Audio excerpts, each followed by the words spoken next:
So let's move on. So then we come to one of the bases for how we believe is you have to talk to each other. Because you have a lot of good initiatives, you have a lot of good thoughts about standardization and stuff, but actually you need to communicate, you need to share. And in Sweden we have started now an organization called BIM Alliance Sweden. And it's a non-profit organization.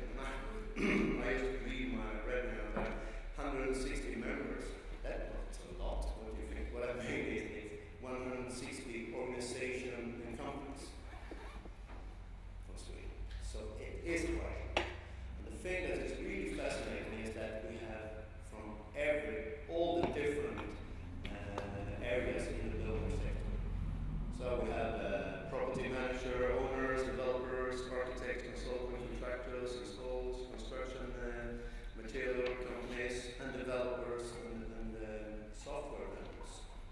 So everybody is in this one organization. And the vision, we are creating a seamless flow of information and process for community building. And then we thought that why this building, it's quite new since 1st of January this year. And it's a combined free organization. We had Open BIM, who was more focusing on the process and how we use the information. And of course, the building smart, you know, it's more about the deliveries, the standards, and so on. And then we had FI2, who is in Sweden, it's a format for maintenance. And we had lots of many companies were remembering all of those three industry organizations. So we thought, well, better put those three together and create BIM Alliance Sweden, where we actually talk about all of those three things. So we talk about everything. We talk about standardization, which is the fundamental, the base that it will work somewhere in the future. As you said, reform is very good. But we also have the ability to talk about what do we do today. And I believe that's one of the issues.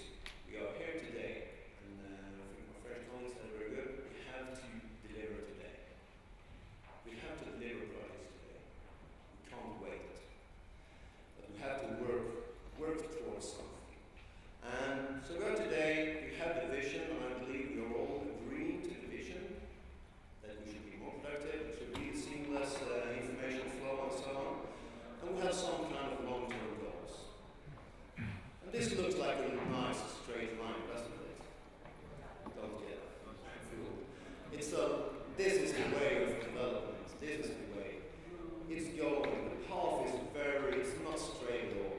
It's even going backwards sometimes. And that's something we have to relate to. We can't stand up here. We can't stand here lying. We can't stand lying to the community and so on and say, every project will be a success because it won't. When we're doing new stuff, the only thing we are certain on is that we will fail. Because that's development, that's doing new stuff. So if I focus on today, what we do in Sweden today, especially when it comes to the transportation infrastructure, I will show you some examples. And this is very much about communicating, sharing knowledge, and connecting people and so on. So I will show one big project and one small project. This is a very small project. This is a bridge, and outside Stockholm. Small bridge. It has to be repaired, or the old bridge, new bridge, repairing. There was some culture with this bridge, so you had to make an exact clone of it. The group of in this, they said, well, why not make it as a project with BIM? So they made it quite a challenge for themselves. And this project is from the Swedish Transport Administration, so the project manager was quite brave. So he said, we will design this one, then we will send it out as a document for tender to the contractor, and we will do it with no drawings. And that's quite huge in Sweden, at least.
project stopped for a couple of months, if you ask me, because it's wasting our tax money.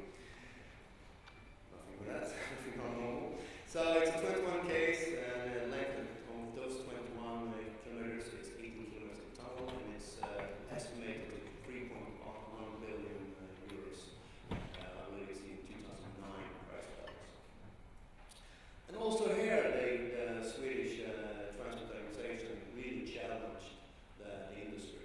So this is the general conditions of the contract, and this is which one is you should record to. If there is something and is wrong, and you see the models is coming before the drawings. So the models is higher up in the general conditions of the contract. And this is the design and build contract, which just got out to tender, and as I said, it stopped, but it's quite interesting what's happened when the clients start sending out different kind of models showing total, and as I said, it's design and build, so they can't show you really how it should be. The contractor needs to plan and so on. So they're showing the estimated thickness of construction, showing geometrical demands in different ways, and now they have. So what we did in BIM Alliance about what it really had to do with communication and feelings, we had a meeting in the group, and we had one contractor, because the bids had gone in, so we had one contractor talking about how their view of this was, how they felt when they got those kind of models, what their challenges were. And then we had the project manager from the Swedish Transport Administration who told their view from it, how they thought when they sent it out, how they put it together. And we had a really good discussion about this.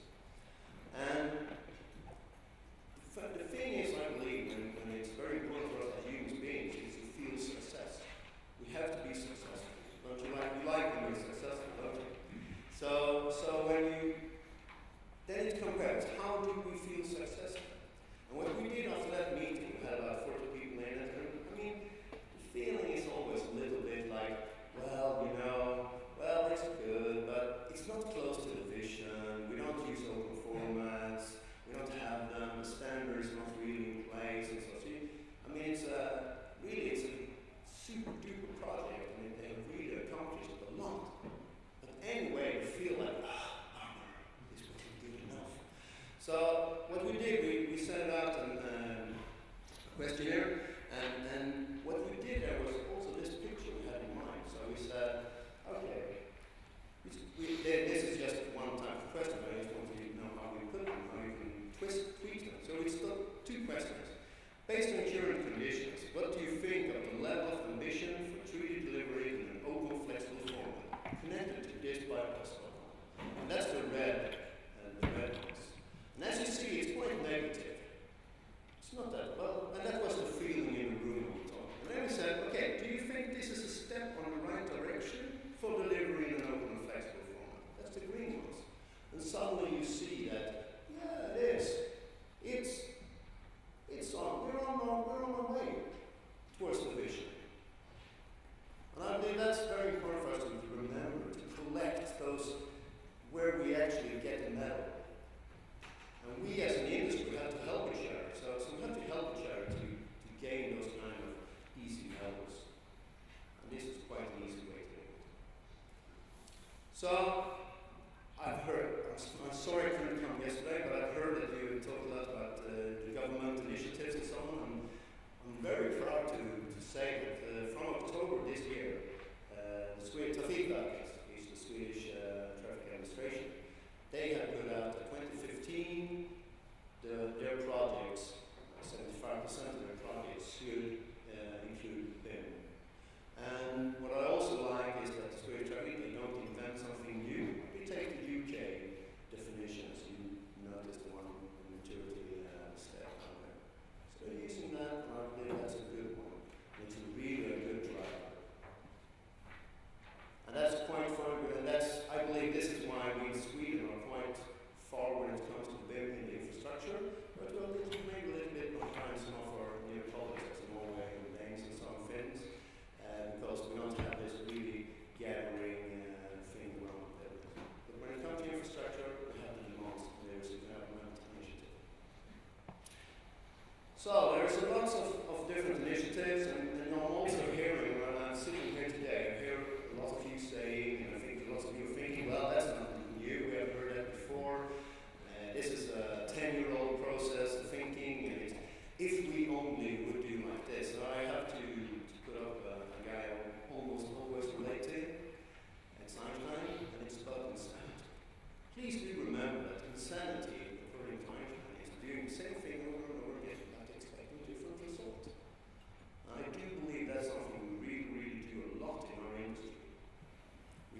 So what I would like to say is that we all have a choice.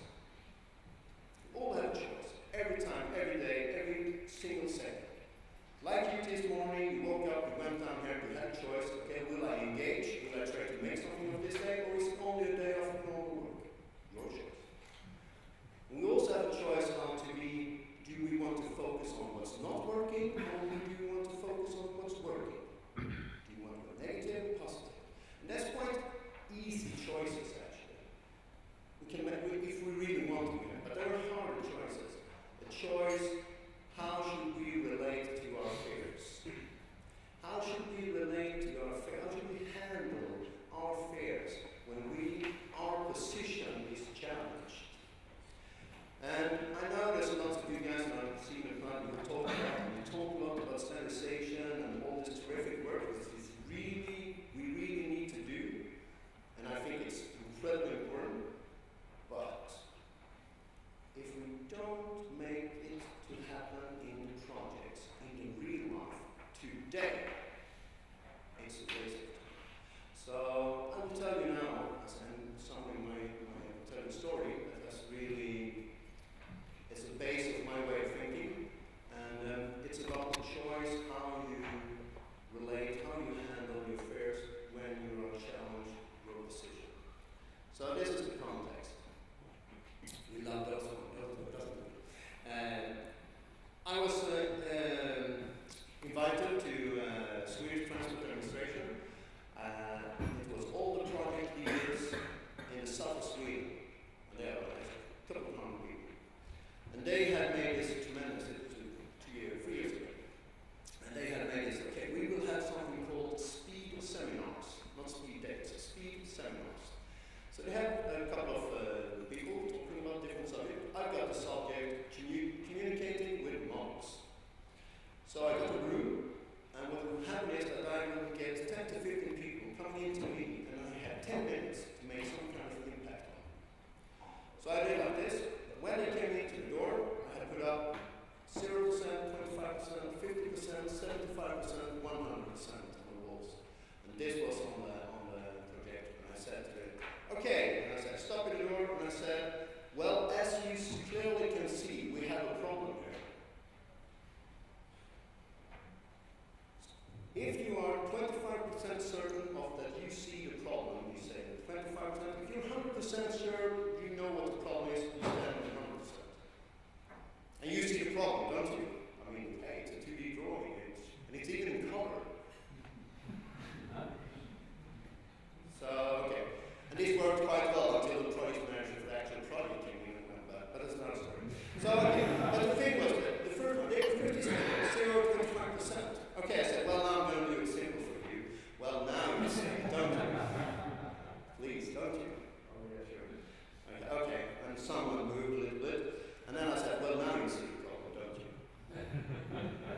And people moved towards that. Okay, that's fine. And then I had 3-4 of those sessions, and I think it was in the third or the fourth session, I did like this, and when I went, well, now you see it.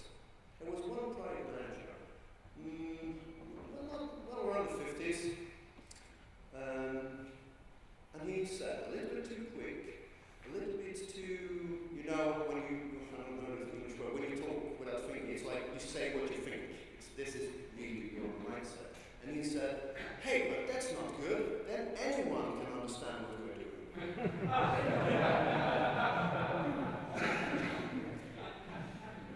And yeah, and as you did now, I heard you. Yeah, that's good. Don't you feel a little pain in the stomach? It doesn't really feel good. You agree? And I thought, yeah, sure, my 8-year-old daughter. I tried this at her home, and she said, yeah, Dad, I think you have to move those green things, or else I will hit my head when I come in the class. Clever doll. So I started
this was bad. But actually what I'm doing is that I'm taking his